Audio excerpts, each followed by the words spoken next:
Joe Biden there striking the rawest of Trump nerves, calling him a fool. And he has certainly filled in that narrative by talking about injecting bleach into people's bodies to clean their lungs, taking hydroxychloroquine. If Biden can move the sort of ignoring and denying the safety that a mask provides people around you, if not for yourself, it seems like Biden could really bury Trump on the public health messenger front.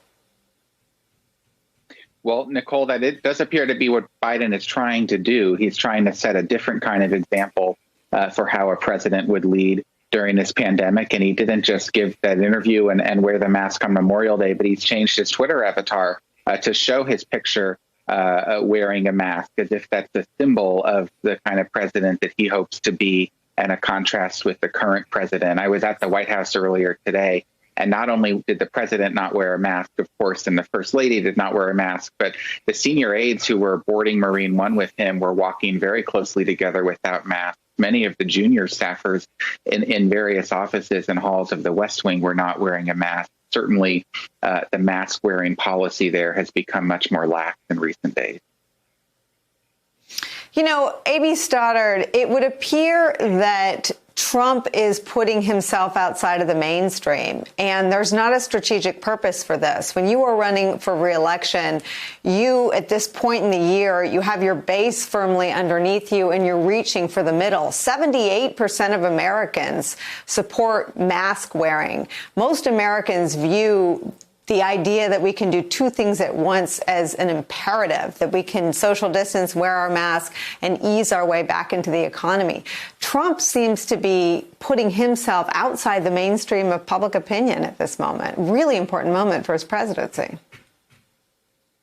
It's amazing, Nicole, because you cited, I don't know what poll you're citing, but they're everywhere. And I believe it's why Sean Hannity and others are joining this conversation, because the Nationscape Democracy Fund poll, 84%, 62% HuffPo, YouGov polls, 62% of respondents say it's a public interest and it's a sign of respect. Fox News poll, 72% wear masks everywhere. So he is he's provided here an opportunity. He likes to play a doctor on TV, even though he's not one, and prescribe medicines that are not suitable and being warned against by our own FDA. But when it comes to public opinion on mask wearing and his own CDC guidelines and Mitch McConnell and all these people wearing masks, Melania put out a public service message on social media about mask wearing on April 9th.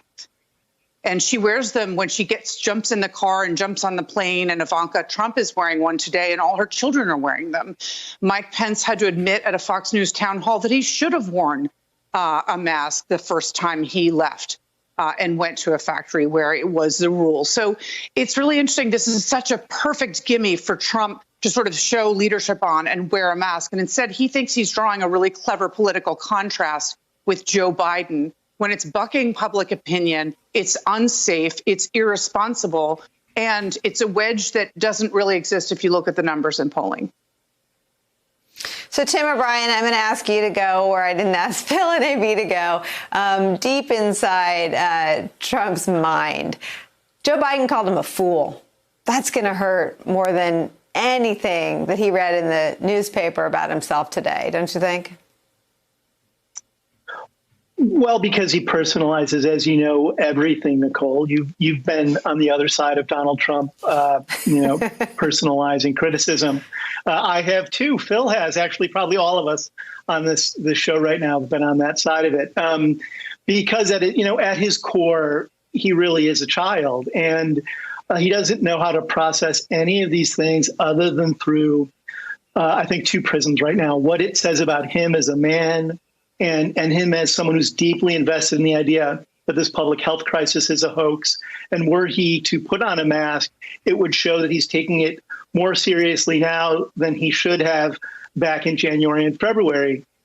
I also think he's playing very directly to his base. He's got November on his mind every step of the way. I think most of his actions right now are geared towards his own calculations about what he needs to do to win in November. And then, of course, there is this rich and unsettling psychological landscape that always comes up with Trump. I think Maureen Dowd put her finger on this very directly in her column last Sunday. It's ironic that a man who is refusing to put on a mask wears a mask in so many other parts of his public and private life. He masks his dim-wittedness.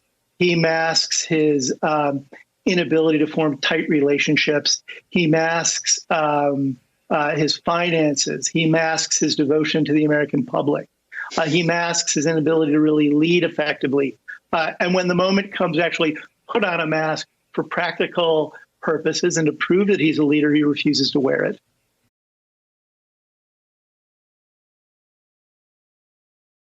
Hey there, I'm Chris Hayes from MSNBC. Thanks for watching MSNBC on YouTube. If you want to keep up to date with the videos we're putting out, you can click subscribe just below me or click over on this list to see lots of other great videos.